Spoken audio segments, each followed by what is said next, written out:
Halo semuanya, perkenalkan nama saya Yohana Jesiana, mahasiswa dari Universitas Katolik Santo Paulus Ruteng, Fakultas Ilmu Kesehatan, Prodi S1 Keperawatan dari kelas 2023B. Baik teman-teman, pada saat ini saya akan menjelaskan materi tentang pencemaran air. Baik, teman-teman, seperti yang kita ketahui, pencemaran air adalah suatu perubahan keadaan di suatu tempat penampung air seperti danau, sungai, lautan, dan air tanah akibat aktivitas manusia.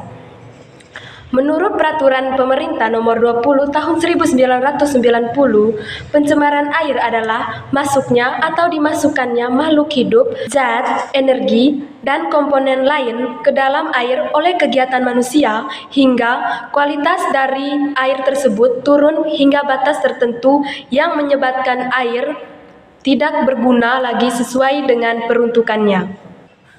Jadi teman-teman, dari penjelasan saya tadi, mungkin dari teman-teman ada yang bertanya, apa tujuan dari materi yang saya jelaskan?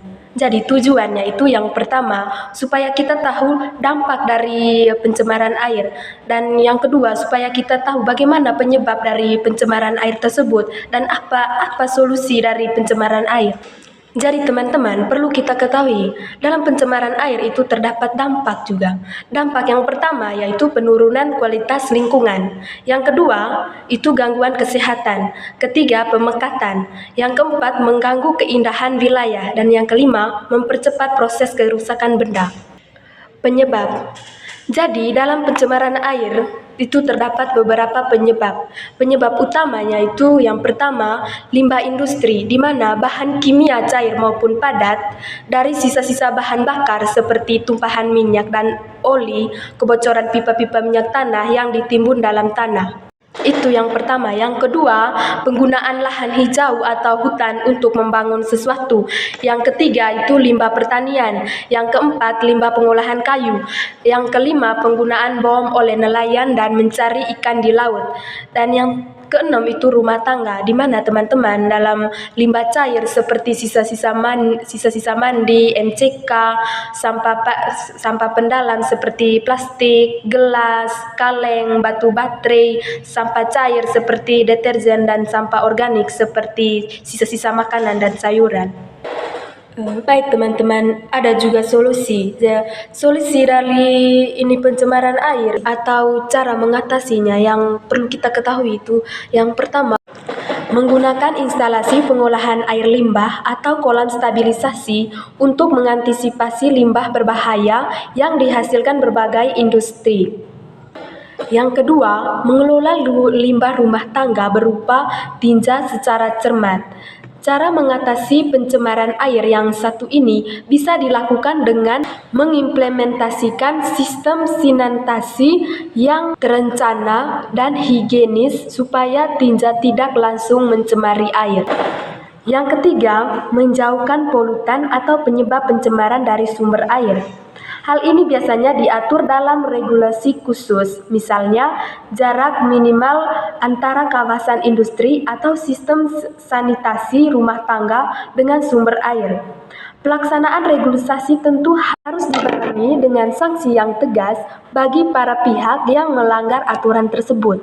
Yang keempat, mengupayakan edukasi dan gerak nyata secara gencar agar seluruh kalangan masyarakat memahami dampak pencemaran air yang berbahaya. Kesadaran tersebut akan membuat masyarakat tergugah menjaga kebersihan air secara konsisten melalui langkah sederhana, misalnya tidak membuang sampah rumah tangga sembarangan ke sumber air. Yang kelima, yaitu memprioritaskan penggunaan produk ramah lingkungan seperti deterjen, pupuk, dan pestisida organik untuk meminimalkan kontaminasi zat-zat beracun pada sumber air. Yang keenam, melakukan proses penanaman dan perawatan pohon pada lahan hijau yang masih tersedia. Sebab keberadaan pohon dapat membantu menjaga kelangsungan siklus air bersih. Mungkin dari teman-teman ada yang pengen tahu bagaimana cara pandang agama terhadap pencemaran air tersebut. Jadi, cara pandang agama terhadap pencemaran air itu dimana sebagai agama yang sempurna mengajarkan manusia untuk menjaga, merawat, dan mengelola bumi beserta isinya untuk kebaikan dengan cara tidak berlebihan. Hubungan yang berkaitan dengan agama, yaitu yang pertama tanggung jawab, di mana Gereja Katolik mengajarkan bahwa umatnya memiliki tanggung jawab sebagai pengelola atau penjaga atas ciptaan Tuhan. Yang kedua itu hak-hak manusia dan ekologi, di mana Katolik menekankan pentingnya menghormati hak-hak manusia dan ekologi. Yang ketiga, keadilan sosial. Ajaran sosial Katolik juga mencakup prinsip keadilan sosial. Pencemaran air dapat memiliki dampak yang tidak merata pada masyarakat, terutama pada kelompok masyarakat yang lebih rentan. Yang keempat itu ada cinta kasih dan perdamaian, di mana prinsip cinta kasih dan perdamaian juga mendorong umat Katolik untuk mengambil tindakan yang dapat membantu melindungi lingkungan, termasuk air, sebagai bentuk cinta kasih terhadap sesama dan ciptaan Tuhan.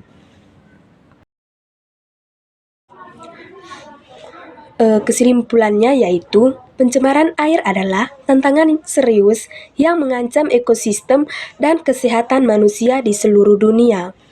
Limbah industri, pertanian berlebihan, dan pembuangan sampah telah menyebabkan penurunan kualitas air. Kesadaran akan pentingnya menjaga kebersihan air dan tindakan preventif, termasuk manajemen limbah yang baik, menggunakan teknologi ramah lingkungan, dan penegakan regulasi sangat diperlukan.